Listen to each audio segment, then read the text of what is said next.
Hello friends, so patch 1.4 came out yesterday and I've had the chance to do all the content, but I did have to make my own tier list. I'll link this down below in the description just because I feel like all the other ones, they haven't been updated yet, especially the Origin DB one. Game 8, which I did use all of these pictures from Game 8, so shout out to them. Their one's really weird, I didn't like the way it looked, so here we are, I made my own. I've ordered it in the same way I did for my previous tier list for 1.3, so let's go over the changes. Firstly, I'm going to move Dual Sword Tristan up to C tier. I know a few people didn't like the fact that I put him in D because, like I said, I do feel like he's just really bad. If you are going to use a burst for fire, you're just going to use Rapier Gila 9 times out of 10. But to those who are still using Dual Sword Tristan, there you go, he's up to C tier. Next, Game 8, for some reason, they put 2 nunchuck houses in their tier list. Obviously, one of them is meant to be Lance. I guess we'll move this one up to C tier.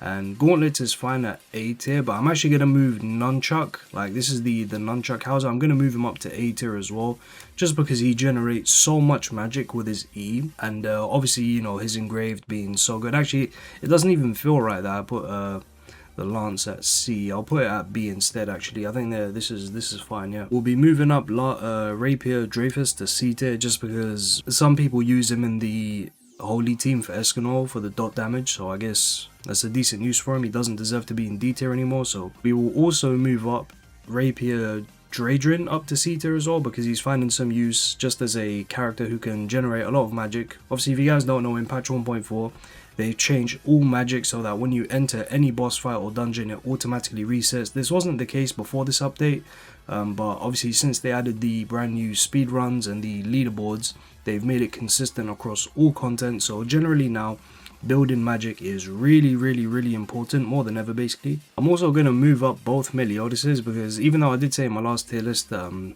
these the dual sword and the axe are just incredibly redundant because of how broken longsword is, putting them in B tier did feel kind of weird to me looking back on it, because they're still fine to use, they're just not as good, right? Book Elaine is also moving up to A tier just for magic charging reasons, nothing else. I think she's still going to be fine for the Earth team, but you can definitely run her as a 4th option if you need to generate a lot of magic. She's seen a lot of use in a lot of the ancient dragon speedruns. If you look at the leaderboard, she's up there because she does generate a ton of magic with her skills. Last main changes I'm going to do before we talk about the new character Clotho. We're going to move up Meliodas, Longsword Meliodas to S+, and also Daisy. Yes, Book Daisy is in S+ with Meliodas.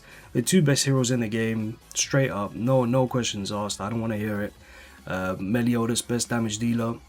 Daisy, the best support, the best debuffer, the best buffer, just everything you want rolled into one, really. She was way too OP. I don't know I don't know why they released her as the 2nd banner. Think about it like this, right? The 2 best characters in the game is the starter banner and then the first rule banner. How crazy is that? Now we can finally talk about Clotho. So I do have Clotho. I got her in 3 multis, so she's P4, and I'll be honest guys, low-key, the Rapier for me didn't feel that good, bros. She does not feel that good. I think she'd be a much better burster at P5 because she gets the extra 25% burst efficiency when you get the P5. But honestly, like, I know she's like a hybrid. Even though she's a burst character, she actually does do quite a lot of damage, but she just doesn't really feel good to play, to be honest. Very duper reliant, incredibly duper reliant. Her P7 is really strong if you're able to get it, but I don't think most people pulled for dupes, and I certainly didn't pull for dupes. So burst Clotho, it does feel weird because I have all the other burst characters at S tier, but considering you need her to be P5 to even get close to the level of burst that like all the other bursters do, it's just, I don't know, I'll put her low A tier as like a compromise, but I really did not enjoy playing with her whatsoever. But Clotho is really nice ice support, like she is pretty damn good, to be honest, even at P4. The only issue is, at this point, like, the way you're gonna run every team comp basically is if your main DPS has the ability to combo OT, you're just gonna run Daisy, you're gonna run Manny, you're gonna run Hauser, and then you're gonna run the main DPS, provided they have a combo OT, right? No DPS on ice has a combo OT for the main specs. I'm talking about Rapier Jericho and Longsword Manny. Neither of them have it, which is a real shame.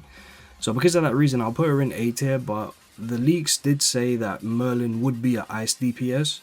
So if Merlin does have a combo ultimate, which I really hope she does, like guys, you can't keep releasing main DPSs without any combo ultis, please.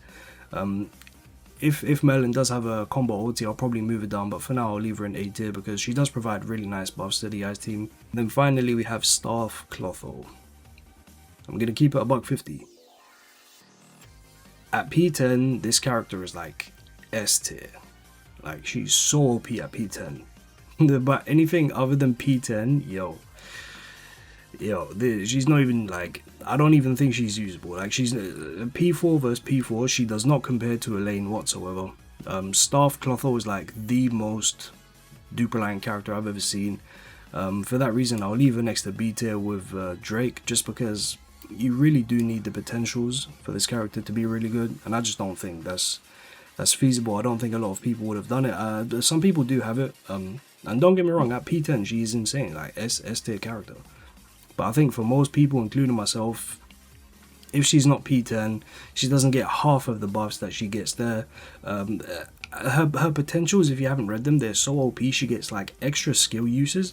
You press the ultimate, she'll trigger her E skill, and then you do 30 enhanced like normal attack lasers, and then she'll trigger the E skill again. So like she's triggering multiple skills and stuff. So like she is really OP, but like I said, that's at P10. I have her at P4. So for that reason, I'm gonna put her at B tier.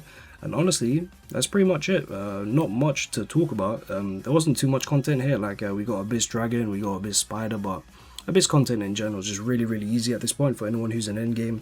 And the new Sector 3, you can clear it with a lane, you can clear it with Drake. I cleared it with Drake. I 3-starred it. It was pretty slow, but I did clear it with Drake. You can like clear it in like 20 seconds with P10 Clotho if you have that. You can clear it with Meliodas if he's P9. Maybe even less than P9 to be honest. Meliodas just clears all the content in the game, no problem. But yeah, that's pretty much going to be it for this tier list. Not too much to talk about. A few buffs, moving a few characters up. No one moving down just yet. Actually, I'll tell you what, I'll move Greenmore down because even though his effect when he stuns someone is pretty like funny, is cool, like 10% attack, but 10% attack is just not much. So I guess we'll move him down to D tier. And oh, actually I forgot Tiore.